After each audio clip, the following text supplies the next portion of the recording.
समर्थ नमस्ते.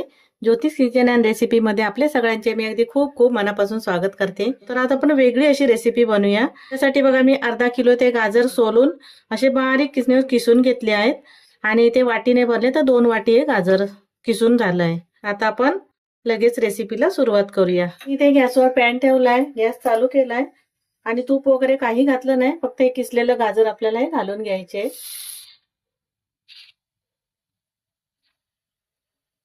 Gas मी मध्यम केलाय आणि 2 ते 3 मिनिटं फक्त असंच मी परतून घेते गाजर. इथे आता 2 ते 3 मिनिटं झाली. हे गाजर मी असंच परतून घेतलं आणि थोडंसं असं गाजर मधलं पाणी असतं ना ते थोडंसं कमी झालं आणि रंगही बदललाय. त्याच्यामध्ये आपण आता तूप घालून घ्यायचंय. घालून पण 2-3 मिनिटं असं परतून घ्यायचं. गॅस मध्यमच ठेवायचंय आणि परतून घ्यायचंय.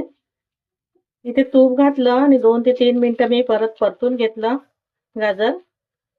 ते आता मी अर्धी वाटी दूध घालून घेते. गॅस कमी करायचा आहे आता. तसं मिक्स करून घ्यायचं दूध घातल्यानंतर. रंग एकदम बदलून गेला दूध घातल्यावर. गॅस कमी केलाय. आता मी झाकण ठेवते. आपल्याला शिजून घ्यायचंय गाजर. इथे झाकण ठेवलेलं आणि मी गाजर शिजत ठेवलं होतं. मध्ये मध्ये असं परतून घ्यायचं ढवळून जरा. आणि इथे गाजर शिजलं गेलंय, जास्त वेळ नाही लागत. ते मी अर्धी वाटी गूळ घेतलाय, ते घालून घ्यायचंय. थोडंसं गूळ ओलं झालंय. गुळाऐवजी जर तुम्हाला साखरेचा वापर करायचा असेल केला तरी चालेल. अर्धी वाटीपेक्षा कमी आहे. गोड तुम्ही तुमच्या आवडीप्रमाणे घेऊ शकता. व्यवस्थित असं मिक्स करून घ्यायचं, ढवळून घ्यायचं. आधी दूध घालायचं, दुधामध्ये शिजल्यानंतरच गूळ घालून घ्यायचं. आता परत पूर्ण हे पातळ होईल. थोडंसं गूळ जसं वितळ जाईल तसं मिश्रण आपलं. ते गूळ पूर्णपणे वितळला गेलाय आणि आपल्याला थोडंसं घट्ट होईपर्यंत असं ढवळत राहायचंय. ते बघा ते पूर्णपणे गूळ सुकलं गेलं आणि सुकं झालंय मिश्रण आपलं. थोडंसं असं एका प्लेटमध्ये घ्यायचं, थंड करायचं आणि बघायचं त्याला चिकट आहे, गोळा बनतोय की नाही ते बघायचं. जरा थोडं गरम आहे ते बघा. हे मिश्रण थोडंसं थंड झालंय तर असेल ना तर थोडंसं अजून 2 ते 3 मिनिटं असं परतून घ्यायचं आणि गोळा बनायला पाहिजे. अजून थोडंसं एवढा गोळा बनत नाहीये. 1 ते 2 मिनिटच फक्त परतून घेतलंय. मिश्रण आपलं झालेलं आहे. त्याच्यामध्ये थोडीशी मी वेलची पावडर घालून घेते, जास्तही नाही. जायफळ आहे, गूळ घातलंय त्याच्यामुळे थोडंसं जायफळ किसून घेते. तो एक स्वाद येतो जायफळाचा गूळ घातल्यामुळे. आता मी गॅस बंद करते. व्यवस्थित असं मिक्स करून घेते. ते मी एक प्लेट घेतली आहे आणि त्याला थोडंसं तूप लावून घेतलंय. हे गाजरचं मिश्रण आहे ते आता आपल्याला या प्लेटमध्ये काढून घ्यायचंय. असे तसं पसरून घ्यायचंय सगळीकडे. हे सगळीकडे मिश्रण पसरून घेतलंय. काय होईल ना तसं ते घट्ट होत जाईल.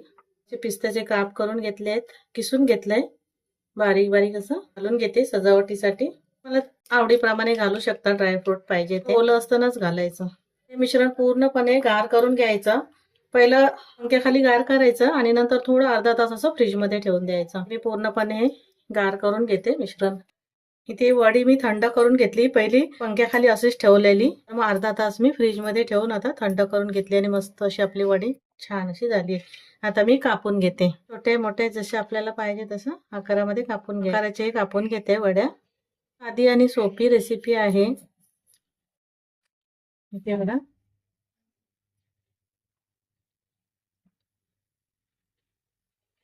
मस्त आपल्या गाजरच्या वड्या तयार झाल्याच. बाकी मी आता सर्वच अशा काढून घेते. हे बघा आपल्या गाजरच्या वड्या मस्त अशा तयार झाल्या आहेत. जर तुम्हाला थोडंसं असून कडक हवे असेल ना, सुक्या हव्या असतील तर थोडीशी काजू बदामची पावडर करून घालायची. त्याने मस्त होतात, छान चवीला पण छान लागतात.